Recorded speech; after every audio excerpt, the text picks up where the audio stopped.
Assalamu alaikum and good morning everyone. To inaugurate the session, I invite Mr. Ayub for the recitation of Holy Quran.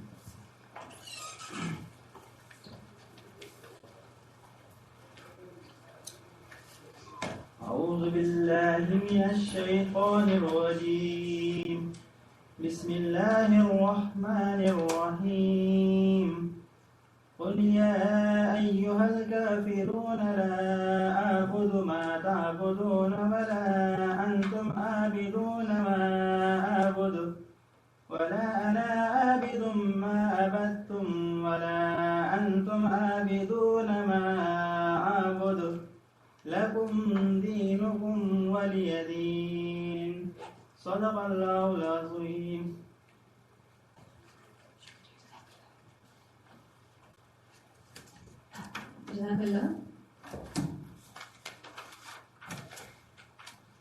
I welcome you all for this session, which is entitled Journey Through Medical Device Development, Tissue Characterization, Medical Device Tissue Interaction.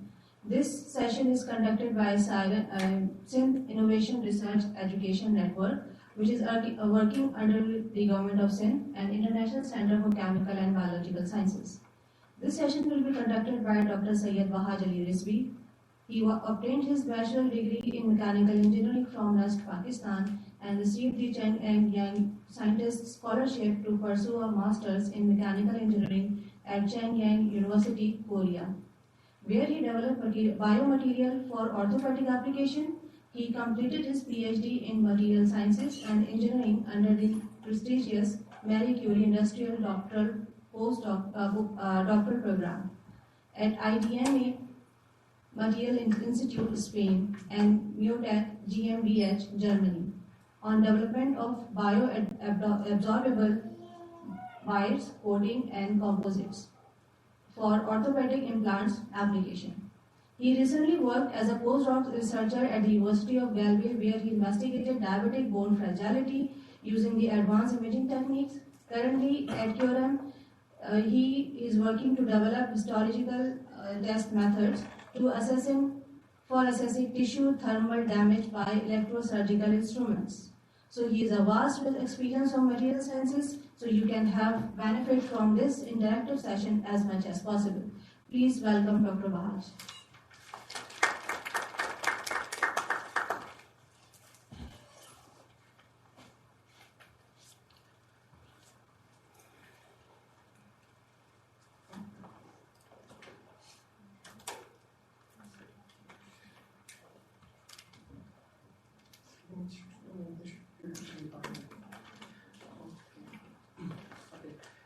So first of all, thank you for the introduction.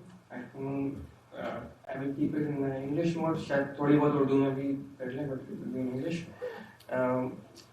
So my name is Wahaaj, and currently I am working at QRM, which is Medical Device Center in Ireland, and there I am working as a postdoctoral researcher.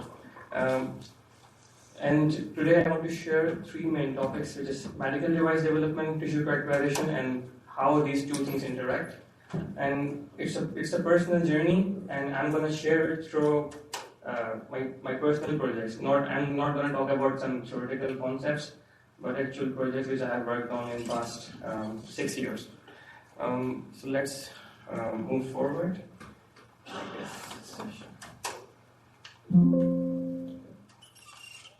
Okay. So I have split the talk in three main parts, as was suggested by the title. First is about medical device development, where I'm going to talk about magnesium wires and biodegradable or bioabsorbable composite bone plates, which I developed during my PhD work. Then for tissue characterization, I'm going to share my recent project where we characterize the bone tissue to understand how diabetes weakens the bone. And third, I'm going to spend this short time, just 5 minutes, to show you, to share my current project, where we are working on improving the surgical tools by studying how these tools affect the tissue, like especially muscle tissue, which is used in surgical operations. So these are, you can see like these are three main puzzle pieces, and if someone is interested in this field of medical devices, this can give them kind of a holistic view about this field.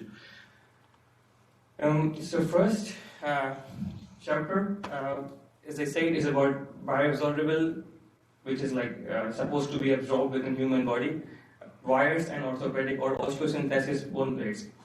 And here the talk will be about two main topics, wires and bone plates. I will share next what are these about. But before moving forward, I'm going to share this program with you, which I was part of. It will help you to understand, in the flow of a journey, different stages of the development process. So, for any medical device development at early stage of research, it must be passed through different stages. First, you need to identify its application. Then you need to develop materials. Sometimes raw materials are not available. Sometimes they are available but need some further processing.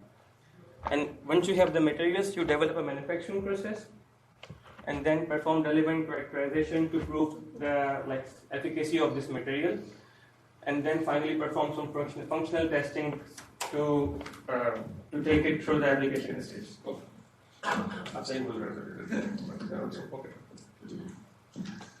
Okay, I hope it should work. So I was part of the program called Bioimplant ITN, and maybe you guys are familiar of. I'm not going to talk about scholarships in this presentation, but if you have questions, lady can take afterwards. So in this Marie Curie Bioimplant program, they hired 12 people from all over the world. I was one of those, and they distributed us among 10 different universities and companies to work on 12 different projects, where we worked on biodegradable bone plate materials and cardiovascular stents. You can see below. And I was particularly part of a project where we worked on bone plates for orthopedic applications. To start with, I'm going to share the motivation, the main challenge with you. You must have heard someone has broken his leg by a trauma or accident.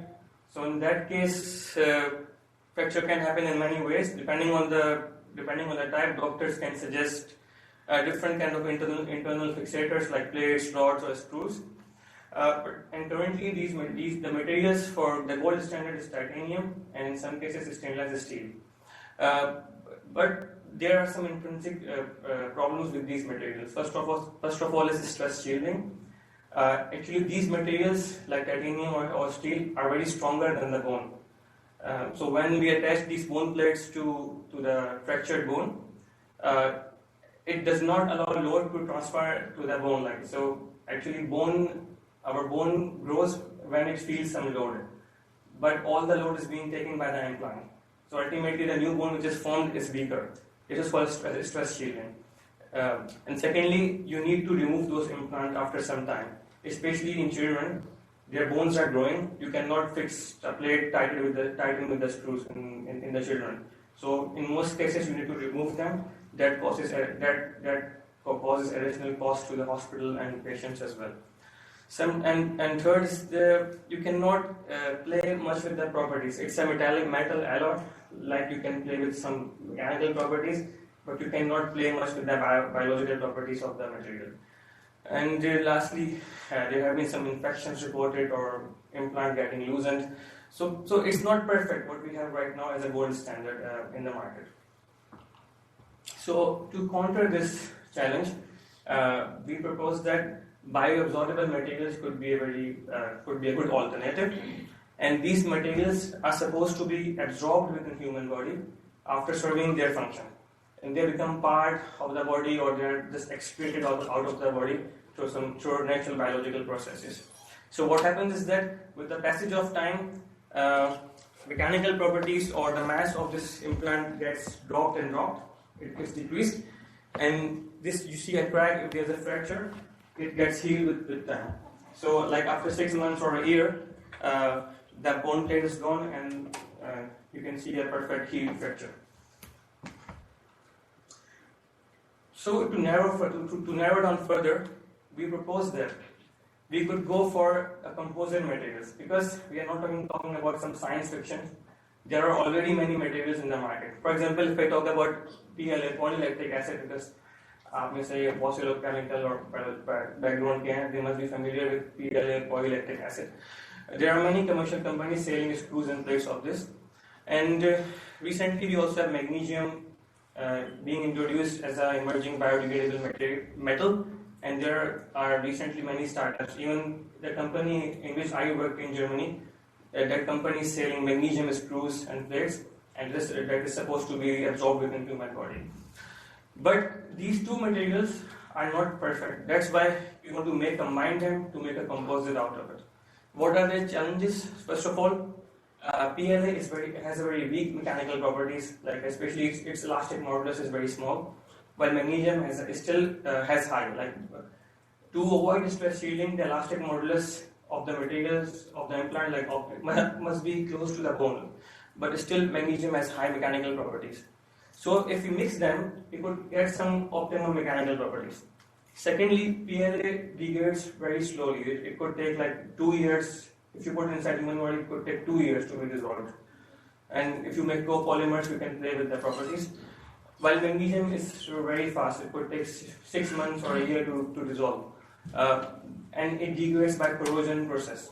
And that corrosion process is usually governed by pitting corrosion. So corrosion can be non-homogeneous, and there could be some unpredictable failures in magnesium implants.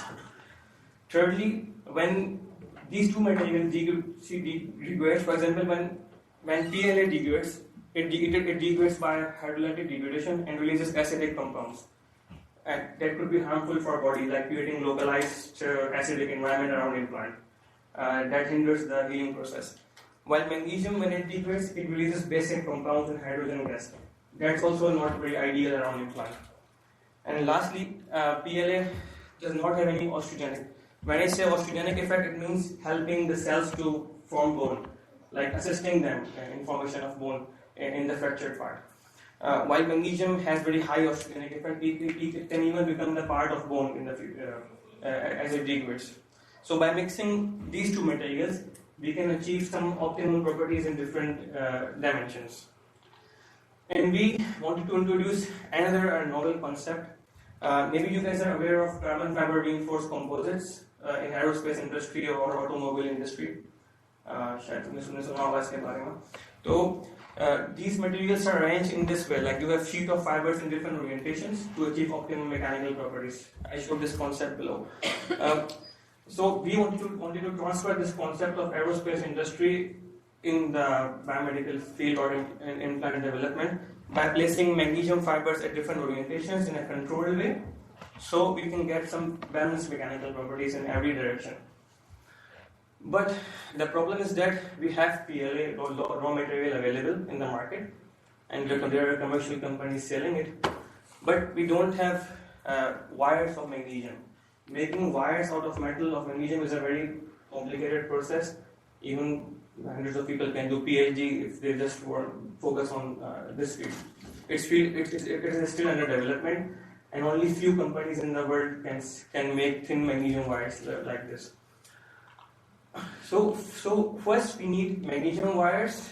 That's the journey is about. So first I'm going to share like how I make these wires in a coating process to manufacture these composites. So first I'm going to talk about magnesium and wires, and then about composites.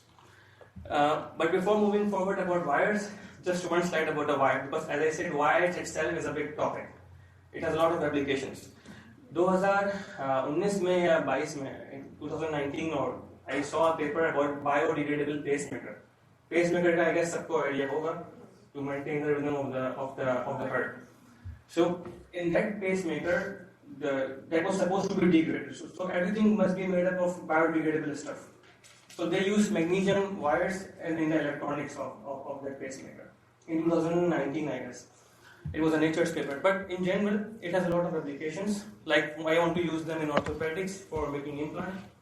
But there are more applications like making a suture for like closing a wound, and then making cardiovascular stents, like textile stents out of it, and nerve repair, and also in the electronics if someone wants to use.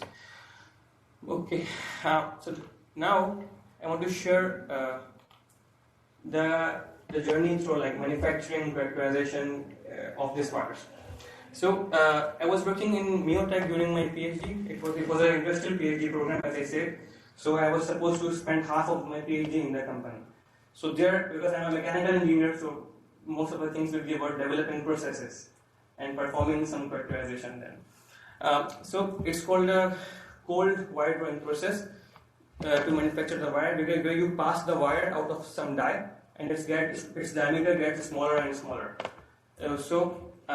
I received the material from the company of the wire of about 1.5 millimeter in diameter, and after passing it 28 times again and again and again, so this die, I was able to manufacture a thin wire. So I'm not going into the detail, but this process, as I said, requires a lot of optimization and developing a facility of it. So I was able to tie a knot, and so it could work like a suture or something. And you could play with the tensile properties. I guess tensile properties, everyone has an idea here. You stretch a material in one direction in the tension. So when it breaks, you record the load. So it's like you are recording the strength of the material. Yeah, like you see as schematics. You are putting in a mechanical testing machine. When the wire breaks, you record the load, and then from the area you can calculate the strength.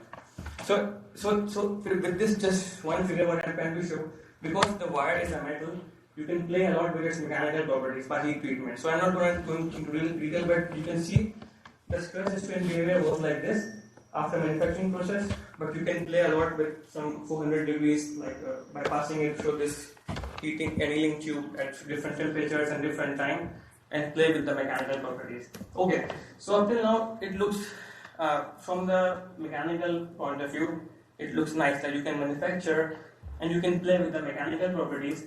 So it could be nice to use like this wire for one application and this wire for other application.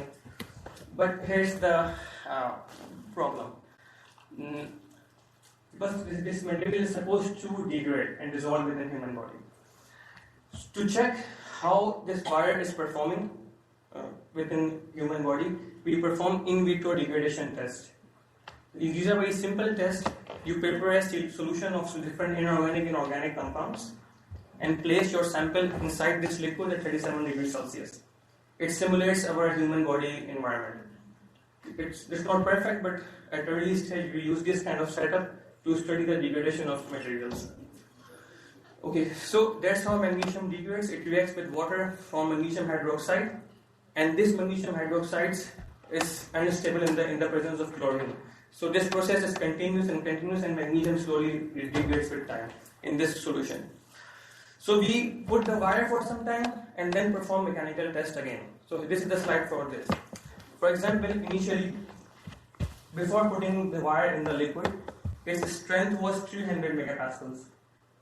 But just putting this wire for 6 hours, its strength dropped because the wire was corroding. And you see these cross sections of the wire. So these were circular before, circular wires. But due to corrosion in this simulated body fluid, you can see how random corrosion. This was a perfect circle, but corrosion can happen from anywhere in the magnesium. It's highly unstable. And when I put the wire for 24 hours in this liquid and then perform mechanical test again, there was nothing. Even as it was difficult to handle the wire, it was just breaking almost zero, nothing. So our previous work was a waste, I would say. Developing the process, playing with the mechanical properties, because no matter what we do, the properties will quickly fall within 24 hours. So it's not a useful material till now. Then we thought, why not improve it by developing a coating process? So we studied different coating processes, and we found out that it's plasma electrolytic oxidation. It's a simple process, not simple, but it's very similar to electrolytic, I would say, which we study in the 9th class or intermediate. Simple, you put a spoon and coat with some other metals. So electroplating. It's an electroplating kind of a process, but performed at very high voltage. Okay, so we could perform those, and we found in the literature that we could improve the biocompatibility as well, cells attach in the better way on the material. But the problem is that we have the wires in this form, in the form of a spool. So just to mention, we purchased this wire because we could not manufacture in large quantities, so we purchased this from a company. So you cannot put a spool in a liquid bath for electroplating. You see? So there needs to be a process, and this process was is a bit dangerous because it's performed at a high voltage. So we came up with this process. I also developed this within the same company. So the innovation was that we shifted how the anode and cathode is organized. So this is the anode and this is cathode. So we completely shifted the electroplating process, how it looks.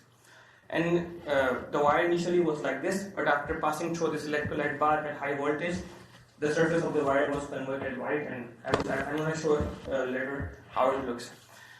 So there are different stages in this process. I'm going to show this through this video. Give me a voice a bit. Okay. So first the wire passes through this bath. Okay, the video is hanging a bit. Okay, video is a bit hanging, but the wire passes through this, it gets coated, and then it gets washed, and finally it's collected at the back like this. So I think in this way you can get an idea like how this line works.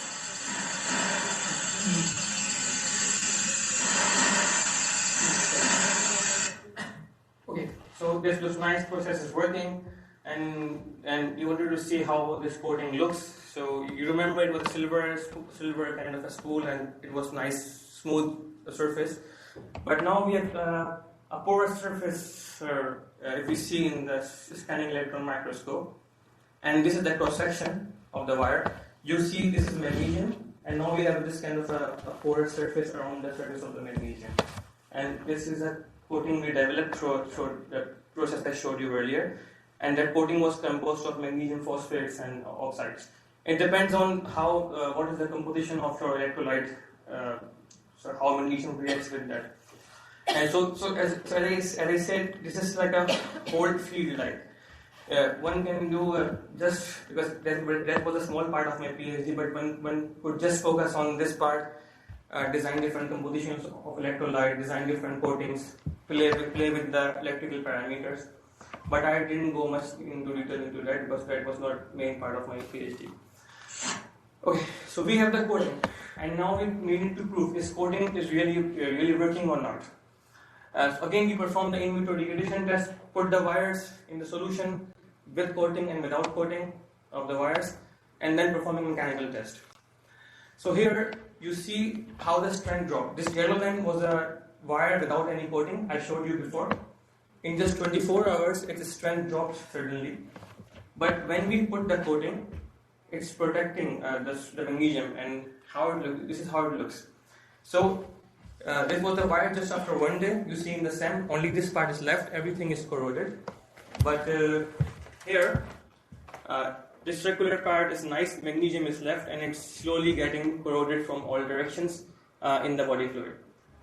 So with this innovation, we can change how the magnesium corrodes within body fluids. And then we wanted to prove whether it can improve the showing in terms of biological performance. So as a mechanical engineer, I spent a lot of time in the biological characterization. It was a nice experience for me, but because of the time, I'm just showing just few tests. For example, direct cell-material interaction, where you put cells on the surface of material to see whether cells are happy or not, and the material is on the surface, is it toxic or not. So you see here from confocal or SEM imaging. So this is magnesium wire on the top, and this is magnesium wire on with the coating after the coating process. So cells were nicely attaching when you have a coating, but when you don't have coating, cells it's black. Even in the SEM you could see some I marked by arrow because the coating is creating a stable surface around the magnesium wire. So we improve the performance of the wire in different dimensions, in mechanical, in corrosion, and in biocompatibility. So just to show you this one slide, the purpose of this, it's not like a self-praise or something. We submitted this process of continuous coating of the magnesium in the International Magnesium Society, and they awarded this innovative process of the year award to this process. And I said it's a simple electroplating process, but no one has done in that way. So that shows that In my PhD, like we started for something else, like creating a plate, but we did not have the wires. But when we created the wires, those were not performing well, and then that's why we created the coating process. So sometimes you start for something. That's what research is about. You find some different things along the way. So now we have the wires finally, and we can go forward to create these composite materials. But believe me, it will take around 45 minutes to finish everything. Okay. So first, we need to manufacture. So here we manufacture in this steps. First, we purchase the PLA or PLDL. It's a different configuration of the polymer. We press under the hot press to create the thin sheets of PLA polymer. I will show it later. But this was the main part, like how to convert the wires, which are in the form of a spool, to the sheets. So we created this small Arduino-based setup to convert the wires in the sheet format.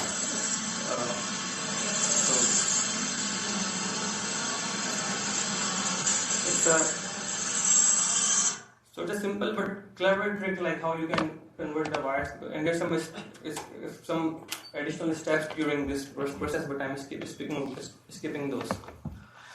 So once you have these two sheets, you can just place them alternatively to create a consolidated composite materials. And that's how it looks. So you see here magnesium PLA composites, magnesium wire and PLA polymer. This is without any wire coating, and in this wires have a coating around of PEO, and this is how the cross-section looks. So within the polymer phase, you have circular like wires distributed everywhere within this material.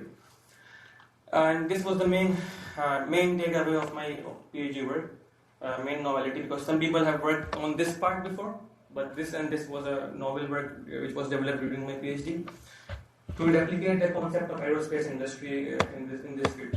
So in this plate, it's a thin plate, and it has wire at different orientations, like one layer at 0 degree, one layer at 90 degree. Why it was needed, as I mentioned earlier, because this material is very strong in this direction, but very weak in this direction. It will easily break. But that one has good properties in every direction. And we wanted to propose for the prototype purpose that you could manufacture a bone plate out of this material.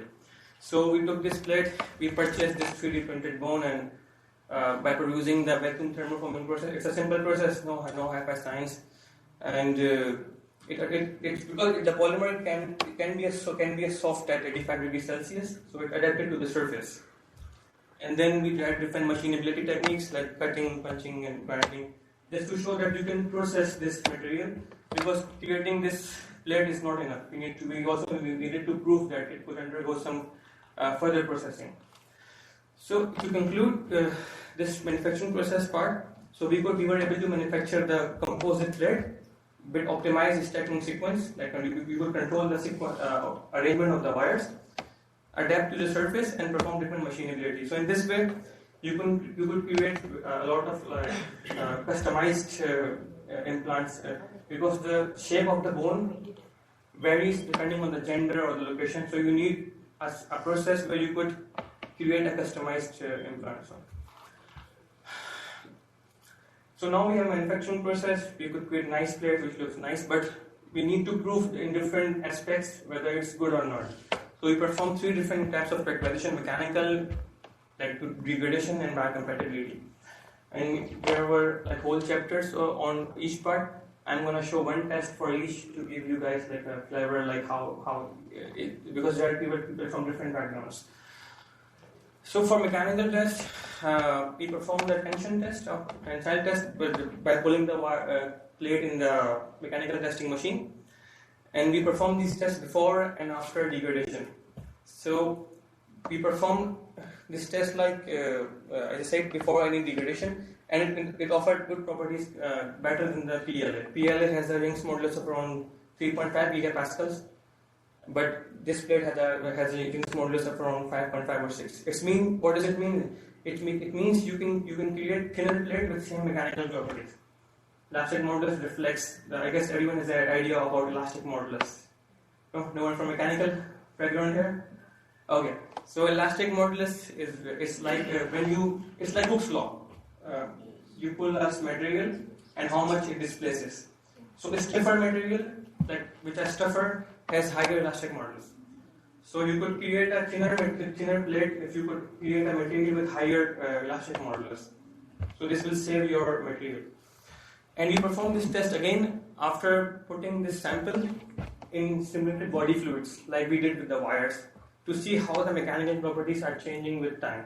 So after putting for 6 weeks, we left this piece for 6 weeks in the liquid, and then performed again. Still, it was offering a good mechanical properties.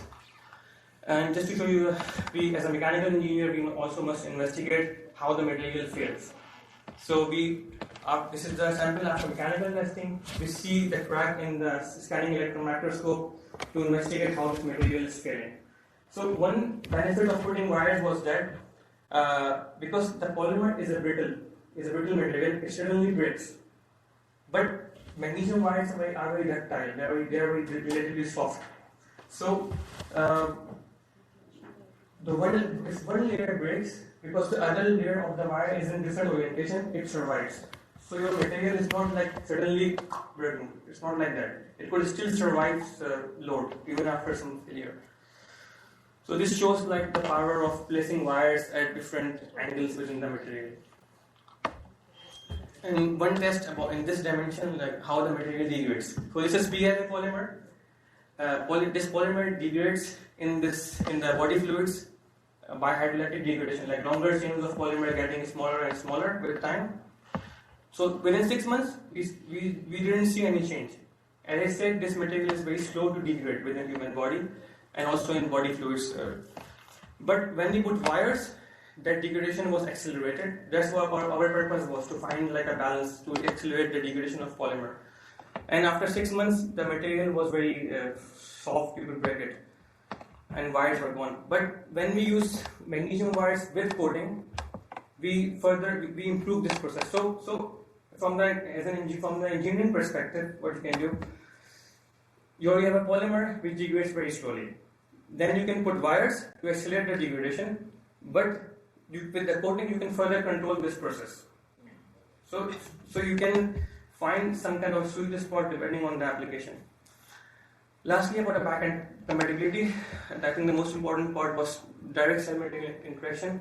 We have a whole paper on the compatibility of this material. There are many tests, but I think most important is how the cells behave on the surface. We use pre-osteoblast cells because these materials are supposed to be used for bone applications.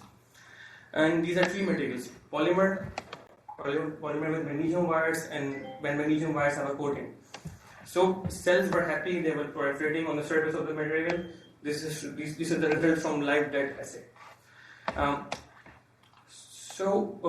Just to conclude this whole chapter, I showed you how I manufactured the wires and then characterized it. And during characterization, I found out that we need a coating process. Then coating process improved the wires. Then we use both of these wires, different kind of to make the composite materials. And those composite materials were nice in terms of mechanical degradation and biocompatibility performance. So this is the first part, the longest one. Okay, the second part, it's okay, or we can continue. The second part is about tissue characterization.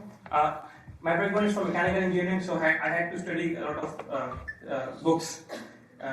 Study I wanted to take biology in 9th grade, but our school was a very strict school. It was not a good school.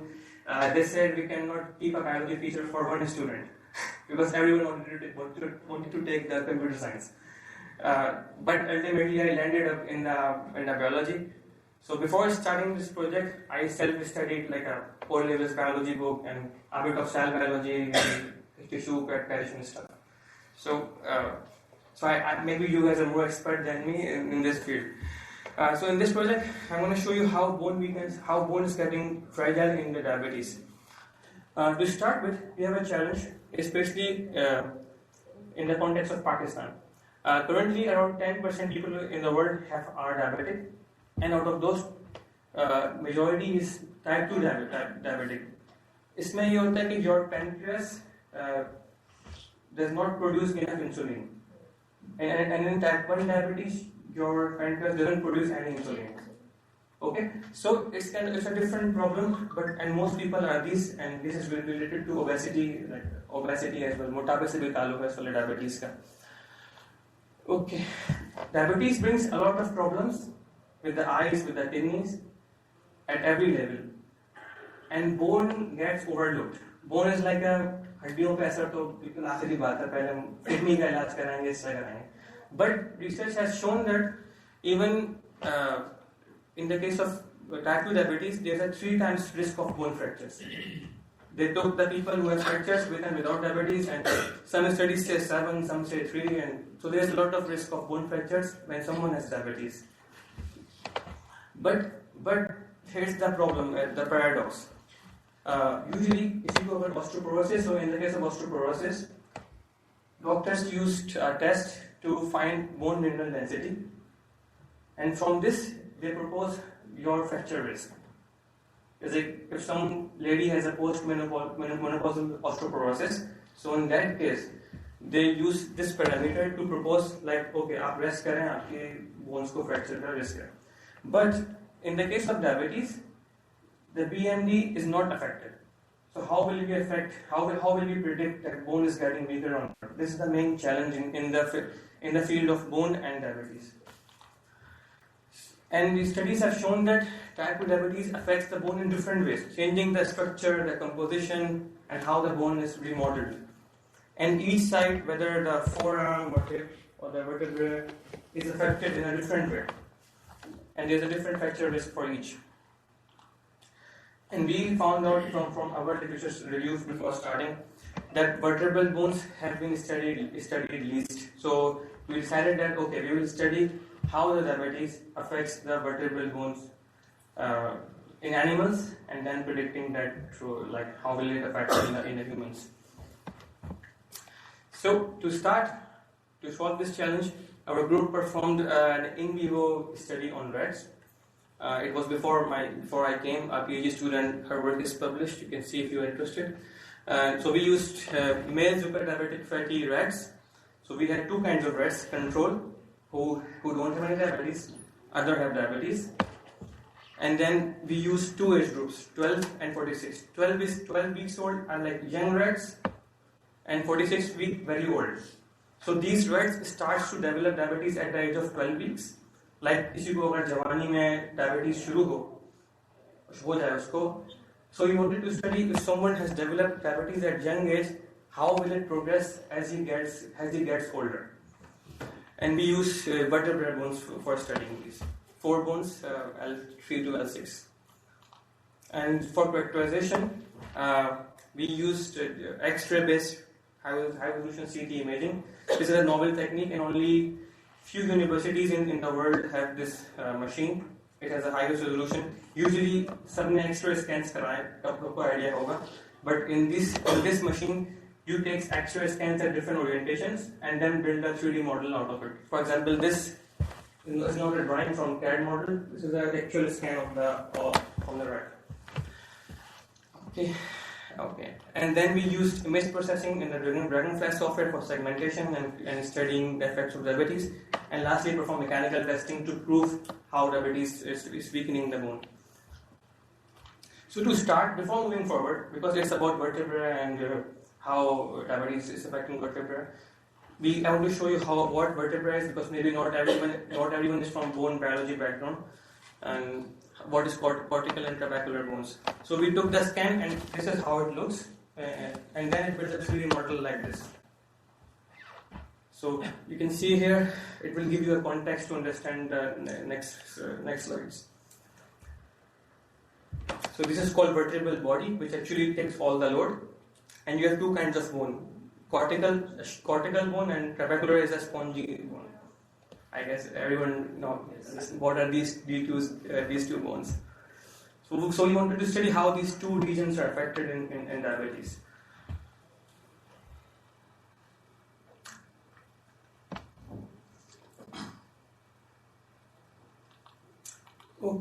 So now we have a technique where we can build we can take the scans, because there's a bit of optimization involved at this stage how we perform this experiment. I'm just skipping that part. So you have the scans now, you have the 3D model, and then using the image processing software, you can study different parameters. So there are 12 different parameters we studied, but I'm just showing 2 of these because these 2 are the most important. Don't worry, I will help you. Okay.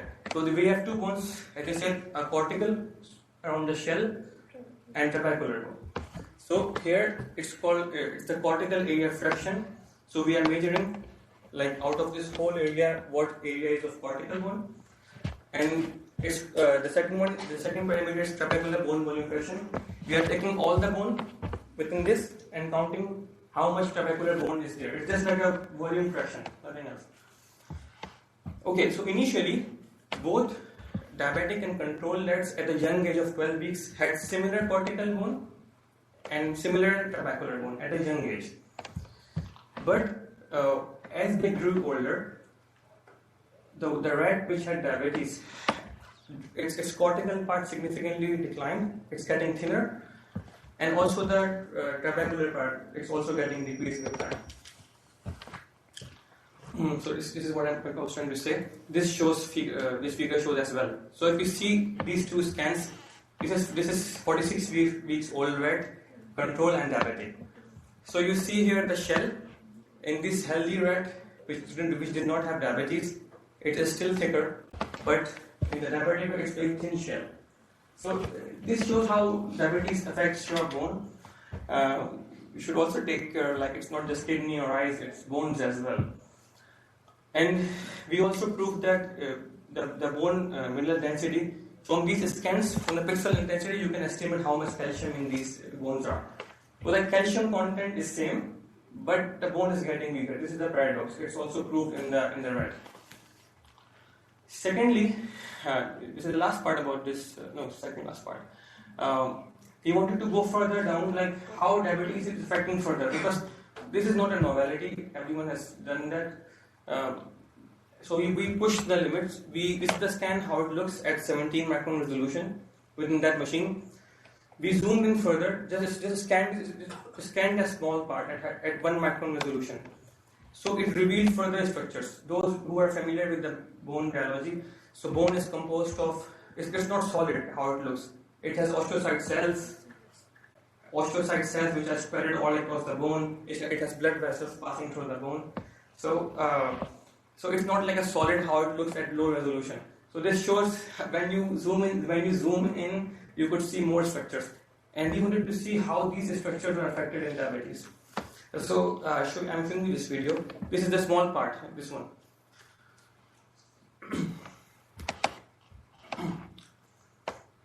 So this is fully porous. It's not a solid shell. Everyone eats meat here, so you can contextualize this. So these are the holes which keep the osteocyte cells. We cannot see cells with this technique. You can see holes where these cells reside. So these cells are inside and they maintain the bone matrix around them. So we wanted to study how diabetes is affecting these 2 structures because it could serve as a marker for diagnosing the fracture risk. This shows how these things changed, like osteocyte lacunae, which houses the osteocyte cells, and blood vessel canals, which carries the blood vessels, changes with time. So these are healthy rats. So when they were young and when they got older, you could see the blood vessels are decreased with time. Sorry, not blood vessels, these are blood vessel canals. We cannot see blood vessels. We see the holes which are carrying the blood vessels. Okay. But when we saw this in the diabetic rats, we found out that the solid part, even in the solid part, the blood vessel canals are decreasing. You compare this and this, you could easily say there is less content of blood vessels. So this shows that if we go further down the resolution, we could see more changes or what diabetes brings. This is last part about this chapter. This is like a main takeaway of this study. The question is like, okay, these changes are happening, blood vessels are decreasing, there is less bone, but is bone getting weaker or not? So we took the bone and performed the compression test. So you press the bone and you record how the load is changing, and you take this peak load to estimate the failure load of this bone. And this is what we found. Initially, both control and diabetic rats had a similar kind of failure load. Even diabetic rats had a little bit higher because these are fat rats, these are obese. But with the time, we found out that the failure load of the diabetic rats decreased. So this proves that the diabetes is bringing these changes, and these changes are transforming into the decrease in the strength of the bone. So ultimately, we confirm that diabetes affects the bones in a complicated manner, that we don't see change in the density, but you see a change in the mechanical properties. Okay, this is the second part, is finished. Okay, last part is about device-tissue interaction. It will take 5 minutes to finish. This is my current project I am working on. I don't have actual results because I am performing experiments these days. But just to show you what this project is about and some basic results. There are electro-surgical tools which causes heating and cooling. For example, in the surgical operation, you want to cut, but you don't want it to bleed. So it's a hot, like kind of a welding effect. It creates, it burns the tissue. So blood vessels are sealed, and blood is not, like, you don't see bleeding when a doctor is performing some surgical procedures. Similarly, for these are called ultrasonic shears. Doctor cuts a blood vessel, it gets sealed. It's like a hot. It generates heat and seals from the both ends. And someone has a tumor and doctors like burn and so these are called ablation tools, and you take it inside the tumor and then burns the tissue. So these tools we apply. So through these tools we apply heat to get different benefits. And I'm going to share the results from this monopolar or bipolar cutting tools. And why we need to study those? Because companies have developed these tools, but to take them into the market, they need to pass some safety test or to prove that their device is better than the previous ones. So FDA, I guess FDA का idea है for food. Yes. So FDA, American is a Food and Drug Authority, and it provides guidelines to the companies how you should perform different tests. So FDA has said that histology is a gold standard test if you want to take your device to the market. Okay, it's nice engineering work, the device looks nice, but you need to use histology. I guess histology, everyone has an idea, like you take a thin slice of tissue and see inside the microscope, perform different stains to see different structures. Okay, this is also not my field, but I self-studied through a book recently. Okay. As I said, I'm working on cutting tools. So we perform a cut, and what we are using this for we want to optimize the device operating parameters, because you can control the power. When you change the power, you will change how you cut. So you want to show through histology you are cutting in a nice way, you are not damaging much the tissue, and also to prove the device is safe. So recently this study was performed in our group. I'm just showing this one picture. They studied the effect of coatings and using robotic arm versus manual cutting at different power settings, and they use this staining. It's called NBT staining, and when you perform this staining on a muscle tissue, so this is a cross-sectional view of this cut. This is a cut, so through which the knife passed, and this part is burned. So this staining techniques helps to see the two regions in a nice way, the viable part and non-viable part. And then by simple image software, you can measure, like, okay, at 50 watts we are burning this much tissue around the cut, and this. Okay, so histology is helping us in optimizing the device parameters. And currently in my project, I am advancing this part, trying different new techniques to help, like, which could help us seeing damage zone in a better way. For example, right now it's just showing viable and non-viable, but there could be cells here which receive the thermal shock, and they are in a apoptotic they are now about to die in the future, but you don't see in this staining. So it's nice to compare different staining techniques. It's a whole field to develop different staining techniques which could help you to study tissue thermal damage. So to conclude, I showed you three different parts. First of all, I showed you my main PhD work, how I developed the wires and plates and how I characterized those. And secondly, I showed you my previous project which I worked during my postdoc to study how diabetes affect bone. I used X-ray imaging for that and image segmentation, and ultimately we showed actually diabetes is affecting bone in the rats. And lastly, I showed you how through histology we can improve the device by studying like how device is affecting the tissue. So I guess in this way I try to cover different aspects of the medical device development, and it will give you a holistic view. So thank you all for listening, and I thank you everyone through my supervisors because without them I think I could not achieve that. And the technicians I call technicians the magicians. So I don't know technicians here. You have it. It's like the person who manages the lab. They are most experienced people. They really help me a lot, and my colleagues and teachers. So thank you all for listening.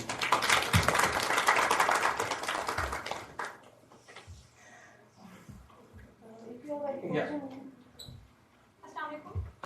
आपने biocompatibility की बात की, तो वो आपने osteoblast के साथ इसको जो है मतलब कंबाइन किया. क्या हम इसको न्यूरोनल सेल्स के साथ या सेल लाइन के साथ कर सकते हैं? और दूसरी बात ये कि आपने इसको मैग्नीशियम वायर्स के तौर पे यूज किया है. क्या हम इसको बीड्स में या मतलब ऐसे कन्वर्ट कर सकते हैं?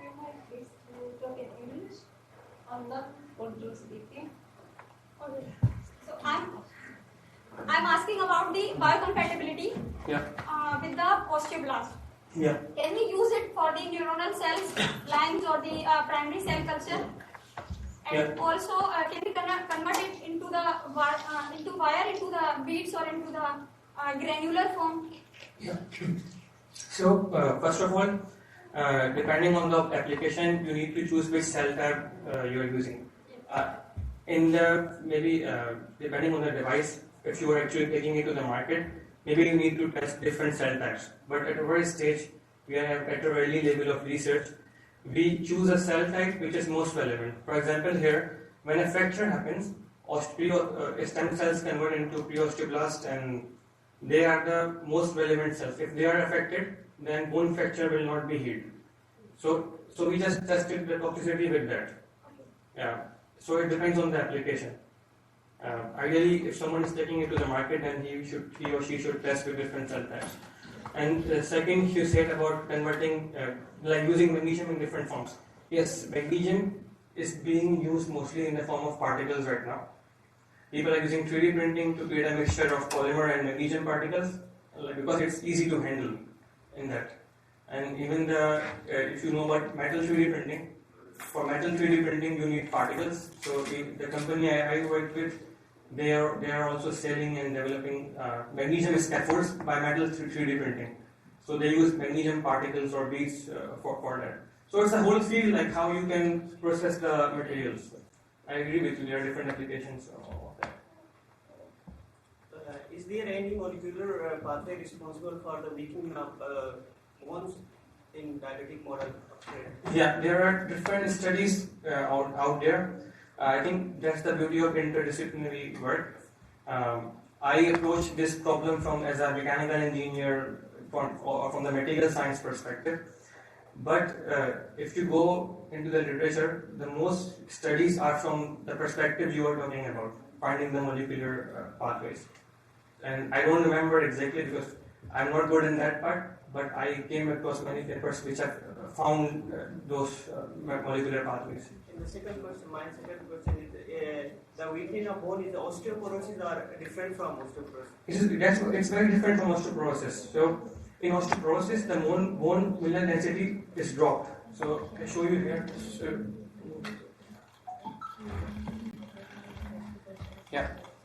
So in this slide, the white part also the intensity of the image also reflects the mineral density or mineral content. So in osteoporosis, you don't see just loss in the bone, but you also see loss in the pixel intensity. That shows that the mineral density is getting dropped. But in diabetes, that's the paradox. The mineral density is not changed. This is the main difference in osteoporosis and type 2 diabetes. My name is Casey. I'm from Nigeria. I want to ask two questions. The first is on the coating process. The coating process of magnesium, as is shown in the video, was it done in situ or was it done step by step? In situ, what do you mean by in situ? In situ, in a closed system, everything is done at the same time. Just the way you showed us. Yeah. One step moves to another step, another step moves to another step. No, it was a continuous process. Continuous process? Yeah, that's what's the novelty of that work. So, it's like a huge, if you see here,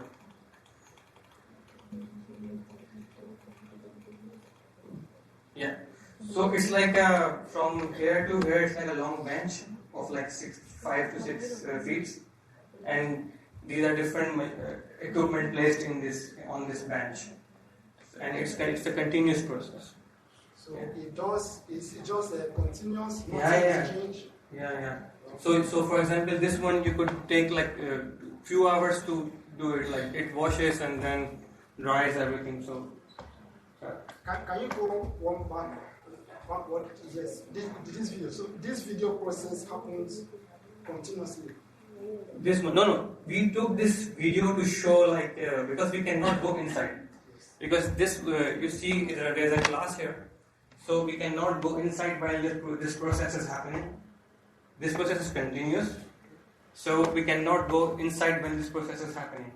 So to record this part, we close the power to record this part. Because you cannot go inside when there's electricity. But in reality, that process is continuous and all the things are placed in their position. Yeah. That's beautiful. Yeah. Then my second question is. You have shown that diabetes affects the brain. A very fantastic work through the in vivo evaluation. Now, I want to ask, where did your motivation to carry out this study come from? That's the first part of it. The second part is there a computational tool, evaluation, to assess this process before the in vivo study? Yeah. Okay, in the sense that someone that has such vision, is there an evaluation tool you can use to assess it before you now go into the next study?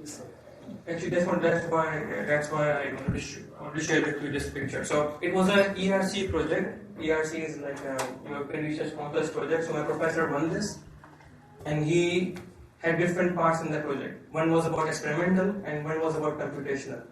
So regarding your second question, so he has published many papers about like atomistic modeling, going at the atomic scale, like seeing how glucose interacts with osteocalcine and different proteins within the bone.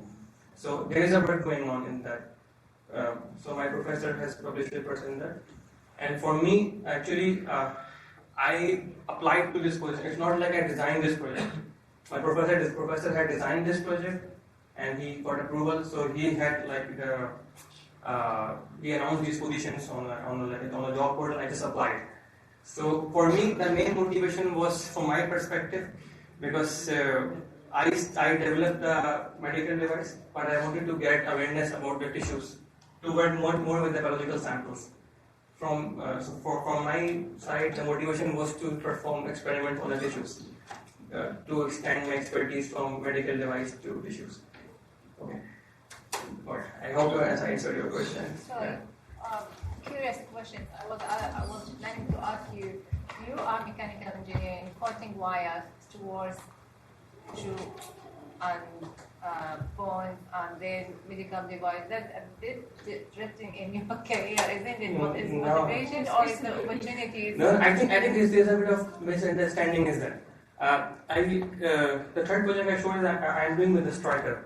So Striker is a multinational company that has, I think, the revenue of around 25 billion or something. I went to the research center, and they had a research team, And in the research team, most of the people are like engineers. So the people who develop the devices, even the machine you see here for X-ray imaging, are engineers who actually develop these, and different people assist them in the development process. So medical device is actually the mechanical engineering field. There is lack of awareness about this. Even if you see the biomedical engineering, it has a huge portion of mechanical engineering. So yeah, I agree. I was a bit like, especially in the bone, not many people do it.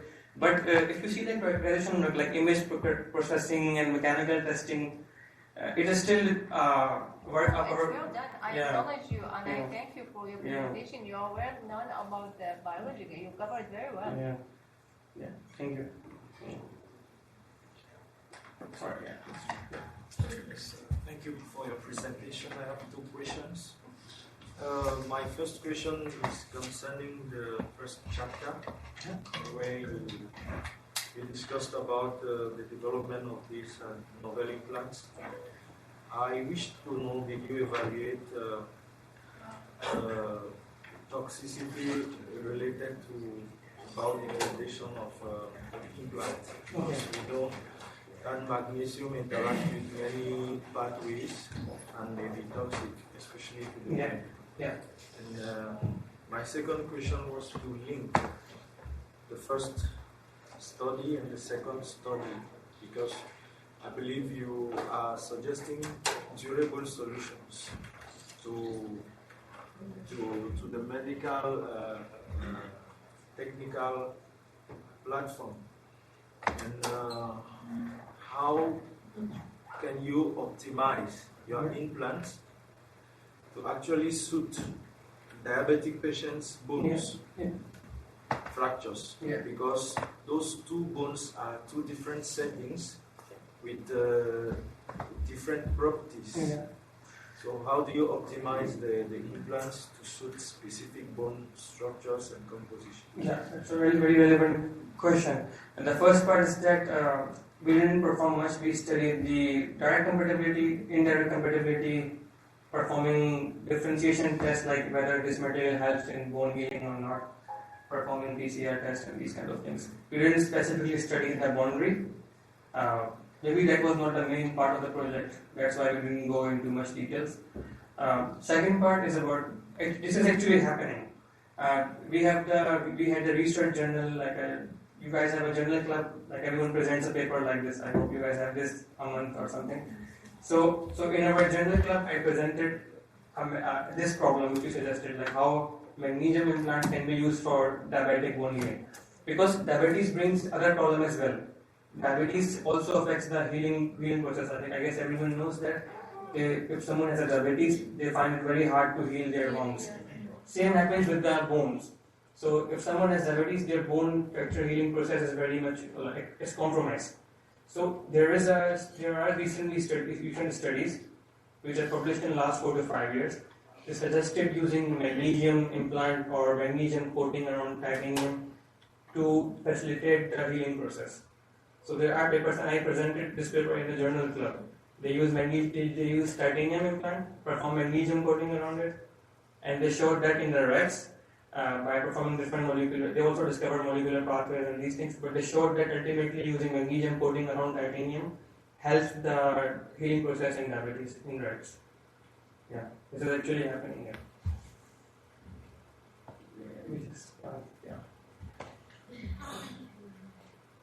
Regarding this diabetes model, like you have used male Zucker diabetic fatty rats. Yeah. And after 12 weeks, you have made this diabetic model. Yeah. So, like if you want to make this model in our ICCBS, like we don't have this model, this rat, male Zucker diabetic. We have normal biopsy. So, like how we can, if you make this normal mice diabetic, we use high fat diet, electro-surgical, elephant. Yeah. So did you try that method? Actually, yeah, I can comment on that, but to be honest, this is not my field. Because we have a diverse group, we have veterinaries and these things. So we had a veterinary person who performed all these experiments and decided the group. But from my knowledge, you cannot make every model a diabetic because you need a controlled environment. So these rats have a leptin receptor deficiency that makes them hungry. So they eat a lot when you put food in front of them. So I guess in this way you can create diabetes in a controlled manner. So we are sure around 12 weeks all the rats have diabetes. Okay. Yeah. So I think we cannot create every model diabetic by just high fat diet.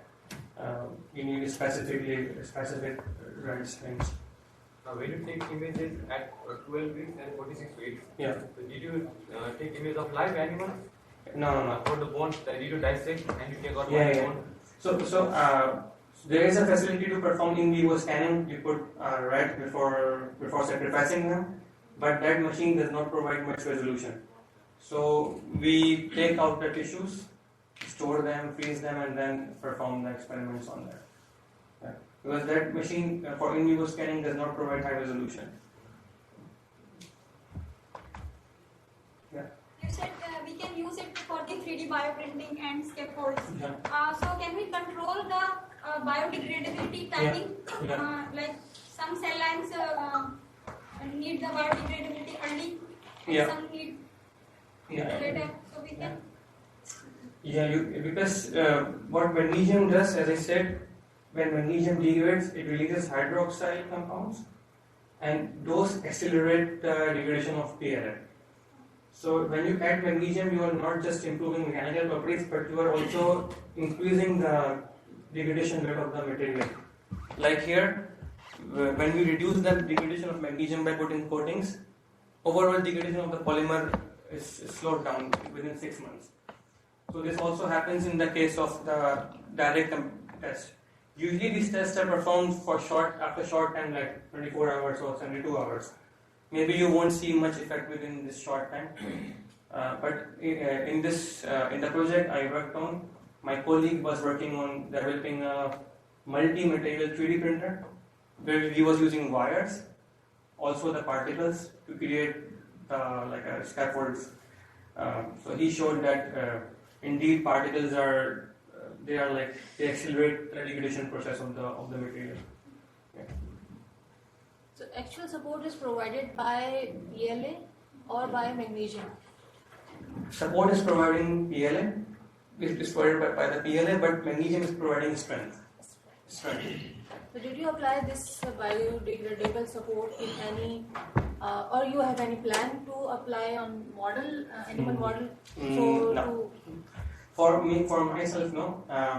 Because I finished that project and the funding finished, but my colleague, as I said, I used the hot compression process to manufacture these plates. But my research group has converted this process to 3D printing. Now they can form these plates by 3D printing. So they are using the work I developed by the characterization techniques and using them on the 3D printed samples. So they have the plans to carry out animal studies on this material. Actually, medical device is especially this type of medical devices. You have the types of medical devices: class 1, 2, and 3. Class 1 is like your syringe and simple drip, and class 3 is like pacemaker or some brain implant or something.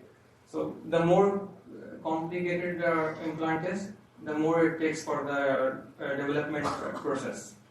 So you are expecting that it will take time. It will take time For human use. Yeah, but for magnesium not. For magnesium is commercially approved now. Okay.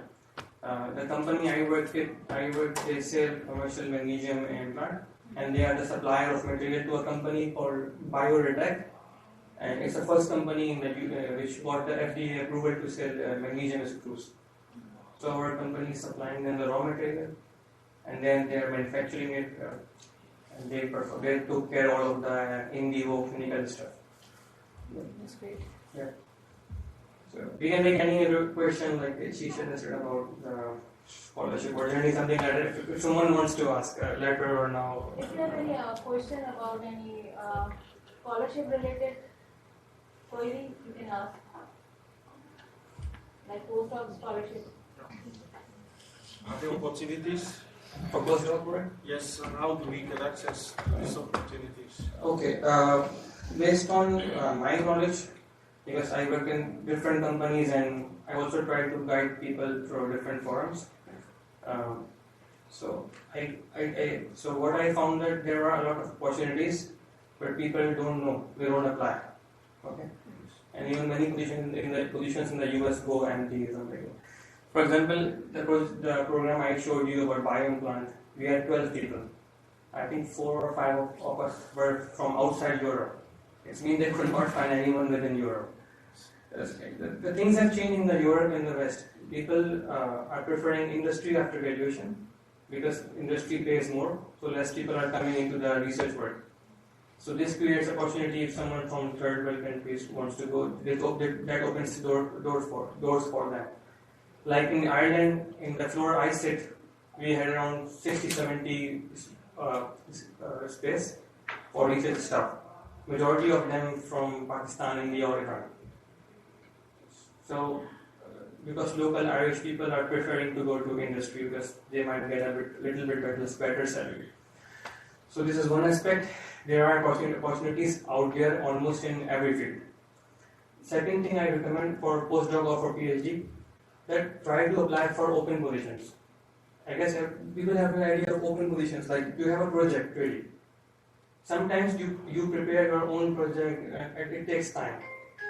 So there are many websites like Ural Access and so you just find a position which has a title, clearly written objectives, and in postdocs cases, their positions mostly have the funding.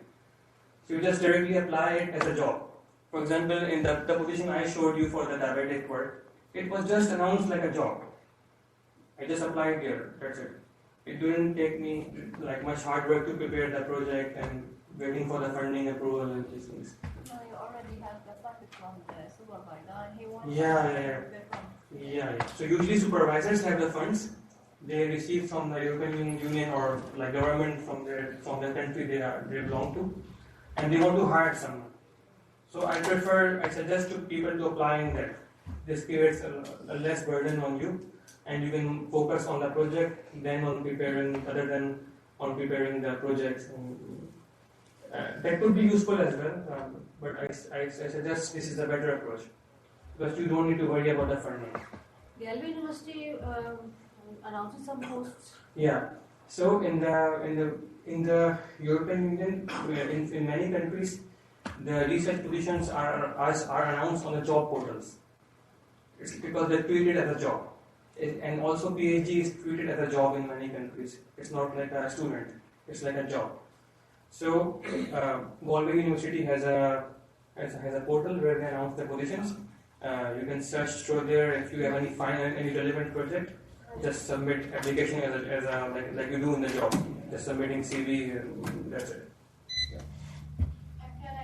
You can even customize your resume or your CV according to the job position, but you need to put the main words or titles that related to your field that you are doing PhD in biomaterials or biotechnology, for example. So when you find a position that you want someone working on nanomaterials or nanotechnology, you just apply and customize your CV according to them, and you can talk with the supervisor or personal or email that this is things and can negotiate about it. Yeah, this is also the case. My one friend from Korea, he asked me like, does your supervisor in Spain have a position? He was working on electrolysis for hydrogen production. I just tried him. In the first case, he would not reply, or he would say he doesn't have any position. That's it. You won't do anything. Yeah. But I think you should have before applying. I suggest everyone to get their CV, resume, everything get checked from some seniors. Sometimes we are making mistakes in how we write email and how we prepare CV. So that could be a best approach to share 3 to 4 people with them, and then take their opinions before applying.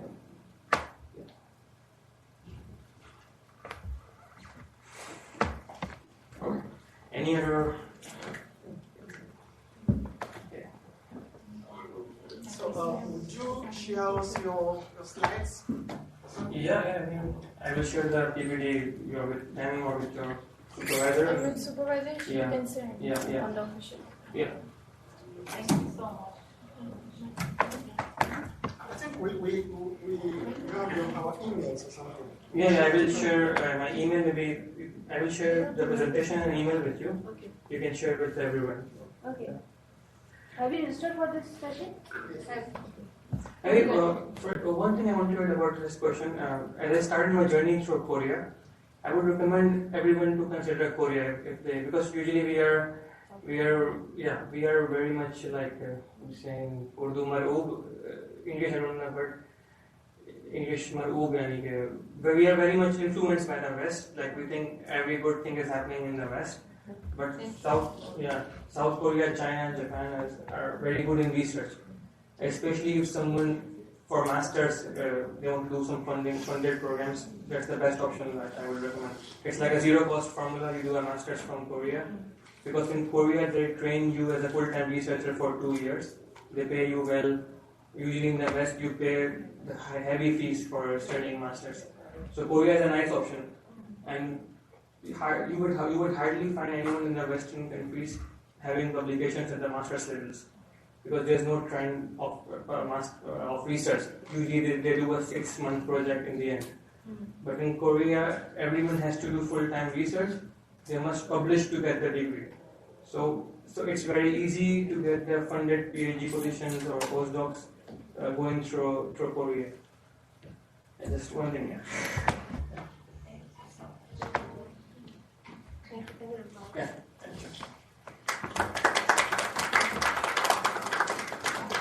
Thank you, Dr. Wahaaj. It was a very wonderful presentation and the integration of beautiful integration of different fields. I hope you all have got benefited from this lecture and you will think in a different way. Thank you so much for joining the session. Thank you. Goodbye.